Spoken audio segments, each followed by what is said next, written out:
आशिफ साहब के सामने आपको गिरफ्तार किया गया, क्या रिमार्क्स हैं उनके? उन्होंने कुछ बोला, आपने कुछ कहा उन्हें? अल्लाह के हवाले कर दिया। कोई आखिरी बात जो उन्होंने आपसे कही हो? बस उन्होंने हौसला दिया, अल्लाह के हवाले कर दिया। जेल में जाते कभी उन्होंने आपसे कहा हो कि आपकी जान को खतरा है, आप थोड़ा बैकफुट पे आ जाएं, लचक लेके आएं? नहीं, उन्होंने ये नहीं कहा। उन्होंने ये तो बिल्कुल नहीं कहा। उन्होंने बस ये कहा था कि गाड़ी से निकलते वक्त एहतियात किया करो। मियाँ साहब आपकी किस चीज से डरते हैं?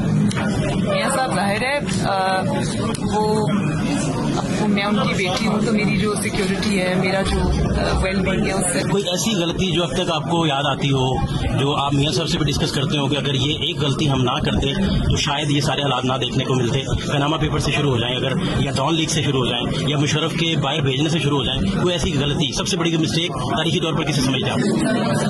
मैं समझती हूँ कि जो काम भी हमने किए, जिनकी सजा हम आज भुगत रहे हैं, वो सब नैब में कोई मसला तो नहीं, कोई प्रॉब्लम वहाँ रहने के हिसाब से? डिटेन तो चले आप हैं, लेकिन बिजली आती रही सारी रात? करना है ना शिकायत है। अदरवाइज बुजुर्ग जो है वो कभी कभी डील करके बाहर चले जाया करते थे, आप दोनों अड़ गए हैं कि नहीं जी इस तरह नहीं होगा। आप इस बात में कितनी सदाकत है? ये जो हम, अगर आप कोई स्टैंड ले रहे हैं तो ये हमारे खून में शामिल है, ये हमारे बड़ों से ही आया है। मियाँ साहब चाहते थे कि मैं वापस ना आऊँ क्योंकि मेरी वालदा बीमार थी, और जाहिर है वो एक ओवर प्रोटेक्टिव फादर है, तो कौन ये चाहेगा कि बेटी गिरफ्तार हो। वो मुझे कह रहे थे तुम सोच लो। मैंने कहा नहीं, मैं आपके साथ हूँ। तो लबो लहजा जरदारी, बिलावल भुट्टो जरदारी साहब का था कल, बहुत सारे लोग एक्सपेक्ट कर रहे थे लाहौर में कि शायद इस तरह का लबो लहजा शहबाज शरीफ साहब की तरफ से भी होना चाहिए। घर की बेटी जो है वो उसे गिरफ्तार किया गया, इसमें क्या आप कहते हैं? देखें, ये शरारतें ना करें। जितना अफसोस मेरे ख्याल है मियाँ साहब को कल हुआ होगा, उतना ही शहबाज साहब को हुआ होगा। वो मेरे वालिद की जगह मरियम नवाज जो है वो बिल्कुल मेरे सामने एहतसाब अदालत में बैठी हैं, साथ उनके परवेज़ रशीद हैं। और मैंने जो ही मोबाइल का कैमरा ऑन करने के लिए अभी बटन को टच करने लगा हूँ कि कैमरा किसी तरीके ऑन हो जाए, तो मरियम बीबी कहती हैं कि मैं बात नहीं कर सकती। मुझे जानना था असल में जनरल बाजवा साहब की एक्सटेंशन पे मुझे रद्द-ए-अमल लेने के लिए सवाल करना था। बेसिकली वो टॉक करने का मकसद ये था। तो उन्होंने कहा मैं तो टॉक नहीं करूँगी। तो मैंने उसी तरह ही पूछा जी क्या वजह हुई? तो वो कहने लगी कि वो कहते हैं कि अगर आपने मीडिया से गुफ्तगू की तो आपके बच्चों से आपको नहीं मिलने दिया जाएगा। मैंने पूछा जी कौन कहते हैं? उन्होंने कहा नैब वाले कहते हैं। तो मैंने उन्हें कहा, दोबारा अर्ज़ की कि ये बात आप मीडिया पे आने दें कि नैब वाले आपको प्रेशराइज़ कर रहे हैं कि आप मीडिया से टॉक ना करें, अपना पॉइंट ऑफ व्यू ना दें, और आपकी बच्चों से मुलाकात जो है उन्होंने बंद की हुई है। तो अभी ये कन्वर्सेशन चल रही थी, इसका अब मैं बैकग्राउंड आपको बताता हूँ। सुपरस्टार जर्नलिस्ट हैं एजाज़ सैयद साहब, उन्होंने मरियम बीबी का इंटरव्यू करना था और ये अगस्त 2019 चल रहा था। उन्होंने जब इंटरव्यू करना था तो इंटरव्यू तय हो गया, टाइम तय हो गया, तो मरियम बीबी गिरफ्तार हो गई। नैब ने असल में मरियम बीबी को तलब कर रखा था, तो मरियम बीबी नैब जाने की बजाय कोट लखपत जेल चले गई नवाज शरीफ साहब को मिलने, जो उन दिनों जेल में थे। तो वहाँ नैब ने उन्हें गिरफ़्तार कर लिया। अब एजाज़ सैयद साहब ने मुझे कॉल किया और उन्होंने कहा कि भाई मैं कल चाहता हूँ कि पेशी पे, वो इंटरनेशनल जरीदे के लिए मैंने इंटरव्यू उनका करना है, तो मैं कल उनसे पेशी के दौरान फिर गपशप कर लूँ और उनसे कोई मेरी बात वगैरह हो जाए, कोई चिट चैट हो जाए, कोई ख़बर वगैरह उनसे डिस्कस हो जाए। अब अगली सुबह जब मरियम बीबी को इन्होंने पेश करना था, रात वो नैब के पास रहीं, एहतसाब अदालत उन्होंने पेश करना था। एहतसाब अदालत में पेश करके नैब ने रिमांड तलब करना था जज साहब से। तो हुआ ये कि मॉर्निंग तकरीबन 9 बजे एजाज़ सैयद साहब बिल्कुल रेडी होकर बैठ गए और मैंने उन्हें कहा कि नाश्ता नुश्ता आपको करवाते हैं। उन्होंने कहा नहीं यार, नाश्ता नुश्ता नहीं करना, पहले हमने करना है कि हम ख़बर और मरियम बीबी से टॉक हमारी हो जाए। तो मैंने कहा जी वो आपका भी एक दोस्त है, मेरा भी दोस्त है, बड़ा स्टार रिपोर्टर है, उनकी हमने ड्यूटी लगा जो दी है और वो नैब कवर करते हैं, इस वक्त भी नैब के बाहर खड़े हैं, तो वो हमें बता देंगे कब मरियम बीबी ने पेश होना है। तो मैंने दोबारा उनको फ़ोन मिला लिया, लाउडर ऑन कर दिया, तो एजाज़ सैयद साहब को उन्होंने कन्वे किया कि 11:30 से पहले नहीं पेश करेंगे। अब वो नाश्ता करना शुरू हो गए, लाहौर की रवायती लस्सियाँ और बौंग चने और तरह तरह की चीज़ें जो उधर अवेलेबल था, मुयसर था देसी खानों में, वो नाश्ता चल रहा था। अभी वो मेरा ख्याल चौथा पाँचवां वाला एजाज़ सैयद साहब ने लिया होगा और उनका चेहरा जो था वो बिल्कुल स्क्रीन की तरफ था, सामने टीवी लगा हुआ था उस होटल के अंदर जहाँ रेस्टोरेंट में हम बैठे खाना खा रहे थे, नाश्ता कर रहे थे। तो वहाँ उन्होंने क्या किया कि नवाला अभी चौथा 5वां ले रहे हैं, तो यकदम टीवी पर टिकर चल गया कि मरीम नवाज़ एहतसाब अदालत में पेश हो गई। अब मेरा रंग उड़ गया। मैंने कहा मेरा क्या बनेगा कि इतना बड़ा सुपरस्टार है और मेरे पास आए हैं और मुझे कह रहे हैं कि हमने एहतसाब अदालत जाना है, मरीम को कवर करना है, मरीम बीबी को। तो मैं नाश्ते का इन्हें चक्कर दे दिया है और ये इनका तो बड़ा मसला हो जाएगा, बड़ा प्रॉब्लम हो जाएगा। अब मेरा रंग उड़ा, उस नाश्ता हमने वहीं छोड़ा और उनको गाड़ी में बिठा के ना, तो गाड़ी के चलाते हुए ट्रैफिक रूल्स की जिस कदर वायलेशन हो सकती थी वो हमने की। जितने इशारे तोड़ सकते थे हमने तोड़े ताकि इवेंट ना रह जाए। और हम जनाब पहुंच गए उधर। जिस लम्हे हम वहाँ पहुँचे हैं, वहाँ उससे घंटा पहले जब हम वहाँ नहीं थे, क्योंकि हमें 40 मिनट लग गए वहाँ तक पहुँचते 40 मिनट पहले तो वो बैटल बना हुआ था। नून लीग को मार पड़ रही थी पुलिस वालों से, और पुलिस स्टेट बना हुआ था सारे का सारा एहतसाब अदालत का इलाका। तो वहाँ एक हलीम वाला भी बाहर बैठता है, वो सारा कॉर्डन ऑफ था इलाका सारा, उसे सील किया हुआ था। पुलिस की भारी नफरी थी उधर। हम जब पहुँचे तो बाहर अमन था, डिस्पर्स हो चुके थे सारे जो नून लीग के वर्कर्स थे, वो तो चले गए थे, लेकिन अंदर तक पुलिस ने हाथों की जंजीर बना के लंबी सिक्योरिटी बनाई हुई थी। दरवाजे के बाहर पहुँचे तो हम दोनों को रोक लिया उन्होंने, पुलिस वालों ने, कि आप नहीं जा सकते। तो एजाज़ भाई को पुलिस वाले पहचानते थे, तो सुपरस्टार हैं, कौन नहीं पहचानता उन्हें। तो मैंने रिक्वेस्ट की कि एजाज़ भाई मेहमान हैं हमारे और बड़ी दूर से आए हैं, तो प्लीज़ इन्हें, उन्होंने कहा दोनों में से एक जा सकता है, आप दोनों में से कोई एक जा सकता है। तो मैंने अंदर क्या लेने जाना था, जब मैं पहले इतना बड़ा ब्लंडर कर बैठा था कि नाश्ते के चक्कर में एक बंदा जो है वो डिले हो गया, लेट हो गया। अब क्या हुआ, अब ये हुआ कि वो अंदर चले गए एजाज़ साहब, और मरीम बीबी अंदर है, और उनके साथ हमज़ा शहबाज भी हैं। हमज़ा शहबाज भी जेल में थे, मरीम बीबी जेल में थी, और नवाज शरीफ साहब भी जेल में थे उन दिनों। अच्छा जी, अब इसमें एक और बड़ी अजीब बात हुई कि मैं बाहर अब जब खड़ा हूँ तो मैंने सोचा कि ये मैं अंदर अब कैसे जाऊँ। पुलिस वालों से तो डन हो गया कि चलें जी एजाज़ साहब अंदर चले जाएं, मैं बाहर रुक जाता हूँ। तो अब मैं क्या उन्हें बहाना लगाऊँ, क्या बात करूँ, क्या होगा, क्या डिस्कस करूँ। तो खुदा की करनी ऐसी हुई कि एक वहाँ के वकील ने एहतसाब अदालत के दरवाजे के बिल्कुल बाहर पुलिस से धक्कमपेल हुई। जो वकील साहब थे उनने जन्नाटेदार थप्पड़ जो है वो मार दिया और कांस्टेबल के मुंह पे मारा। अब मैं बाहर खड़ा था तो मैं उन वकील साहब को कलाई से पकड़ के मैंने कहा कि यार आप क्या काम कर रहे हैं, वो बेचारा कांस्टेबल है, आप उसके मुंह पे थप्पड़ मार रहे हैं, आप में बड़ी ज़रूरत है ना। तो नीचे एसएसपी साहब खड़े हैं, उनको कुछ कह के देखें, एसपी साहब आए हुए हैं, एसएचओ साहब आए हैं, कुछ कह के देखें। तो मेरी और वकला की आपस में, आप कह लें उसे हार्ड वर्ड्स का एक्सचेंज तो नहीं हुआ, लेकिन ये बातें जब मैंने की तो 4-5 वकला मेरे गिरद आ गए इकट्ठे होकर कि आप कौन होते हैं हमें कुछ कहने वाले।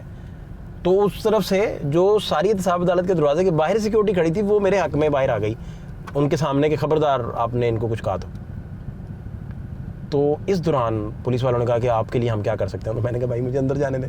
अंदर अब चले गए। अंदर जाके मरीम बीबी मौजूद थी, मरीम बीबी से इंटरव्यू किया, मरीम बीबी से कुछ बातें पूछी। मैंने पूछा कि आपके बड़े जो थे वो तो इस दफ़ा आप बढ़ गए हैं, हमज़ा साहब बढ़ गए हैं, तो अक्सर वो डील करके चले जाया करते थे, उनके लिए डील करना कोई बड़ी बात नहीं थी। तो मरीम बीबी ने उसके कुछ जवाब दिए।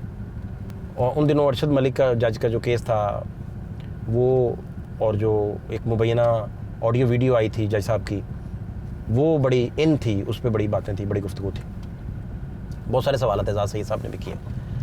अब ये पेशी जो थी ये पहली पेशी थी।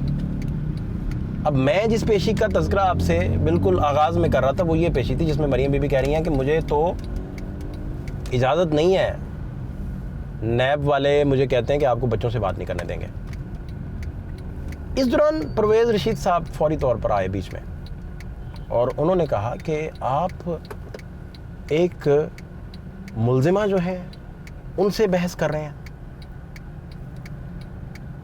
तो आपको बहस नहीं करनी चाहिए। तो वो बात उधर ही ख़त्म हो गई, इंटरव्यू ना हो सका। इसे मैंने पब्लिश कर दिया फौरी तौर पे जाके। अभी ये इंटरव्यू पब्लिश हुआ ही था तो परवेज़ रशीद साहब की मुझे कॉल आ गई।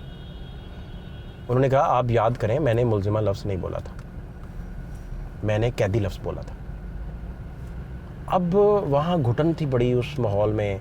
घुटन से मुराद के उधर छोटे से एहतसाब अदालत के कमरे में सैकड़ों लोग जमा थे, आपको धक्के पड़ रहे थे, हब्स था काफ़ी, अगस्त के महीना चल रहा था। आप सफोकेशन और अगस्त के महीने को ज़रा विजुलाइज़ करें तो आपको ज़रा ज़्यादा बेहतर एस्टिमेट होगा कि माहौल उस दिन क्या था। तो मैं खड़ा रिकॉल कर रहा था जब उनकी कॉल आई। तो इसी तरह ही हम अपनी जो रिकॉर्डिंग वाली वैन थी उसको साइड पे लगा के, तो एक ग्राउंड में लोग क्रिकेट खेल रहे थे, तो मैंने कहा कि 1-2 बॉलें मैं भी खेलूँ। तो मैंने बल्ला भी पकड़ा हुआ था, तो मोबाइल मेरी जेब में ही था। तो वो जब वाइब्रेट हुआ तो मैंने, अननोन नंबर था, मेरे पास परवेज़ रशीद साहब का नंबर उस वक्त सेव नहीं था। तो मैंने जब उठाया तो परवेज़ रशीद साहब मुझे कह रहे थे कि यार मैंने मुलज़मा लफ्ज़ नहीं बोला, मैंने लफ्ज़ कैदी बोला है, आप याद करें। मैंने एग्जैक्टली याद किया तो परवेज़ रशीद साहब 1000% ठीक कह रहे थे। उन्होंने लफ्ज़ कैदी बोला था। उन्होंने कहा यार इसको कैदी करवा दें, ये क्या आप कर रहे हैं, वो पार्टी है, हमारी सरबराह हैं, तो आप प्लीज़ इसको लफ्ज़ प्लीज़ भी उन्होंने यूज़ किया। मैंने कहा जी आपने वाकई कैदी बोला था तो मैं फ़ौरी से करवा देता हूँ। तो हमने उसे कैदी किया फिर बाद में लफ्ज़ को।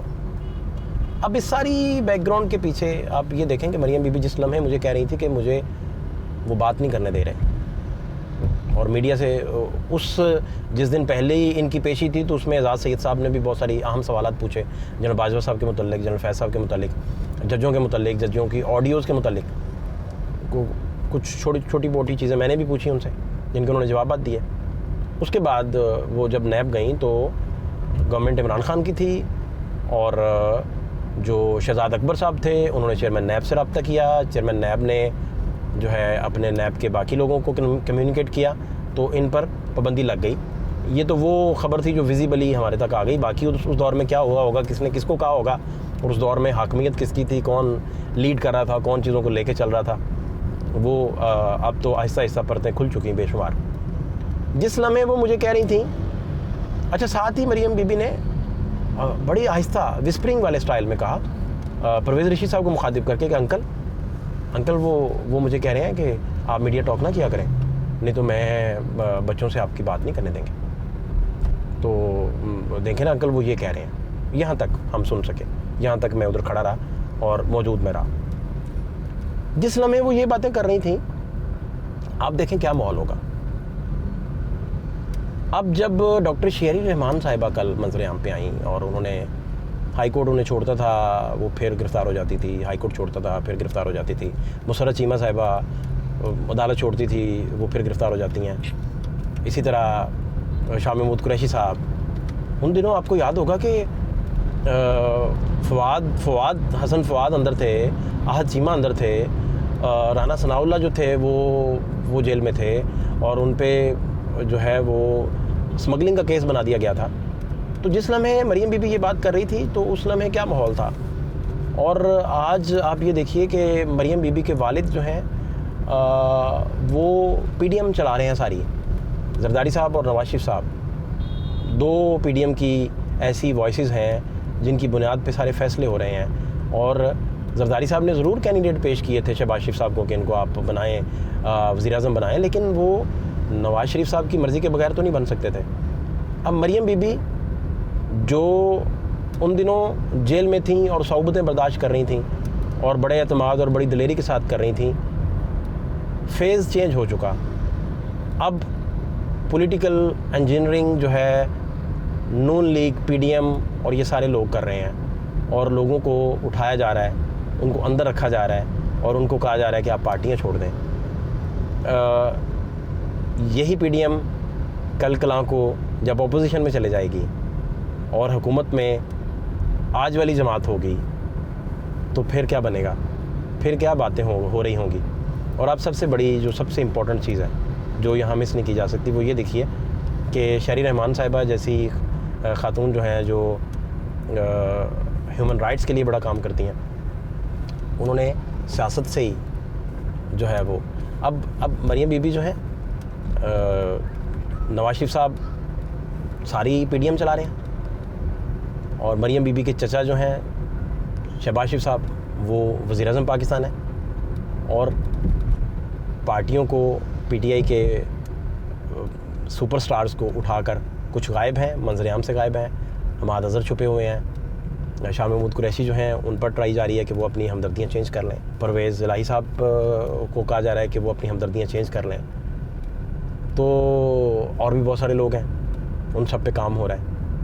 तो पॉलिटिकल इंजीनियरिंग उस दौर की 2019 की वो लेडी जो जेल में होते हुए इस बात से परेशान थी कि मेरे बच्चों से मुझे मिलने नहीं दिया जा रहा, तो आज मुल्क के हालात क्या हैं, आज मुल्क में अफरा तफरी का माहौल क्यों है, और ख़वातीन जो हैं वो जो जमशेद चीमा साहब हैं उन पर भी सेम प्रेशर, उनके वकील कह के थक गए हैं कि वो पार्टी छोड़ने का ऐलान करने वाले हैं, आप उन्हें बाहर आने दें, हुकूमत उन्हें बाहर ही नहीं आने दे रही। बंदा छोड़ते हैं हुकूमत फिर पकड़ लेती है, बंदा छोड़ते हैं हुकूमत पकड़ लेती है।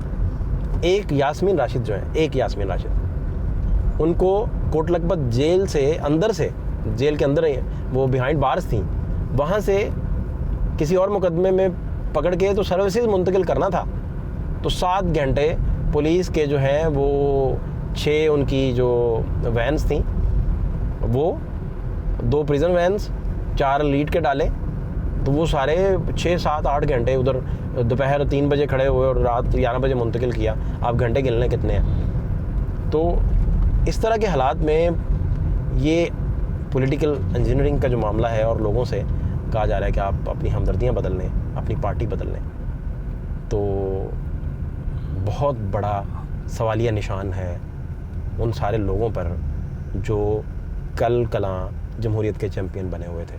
फात शहबाज खान को इजाज़त दीजिए, अल्लाह ने के बाद।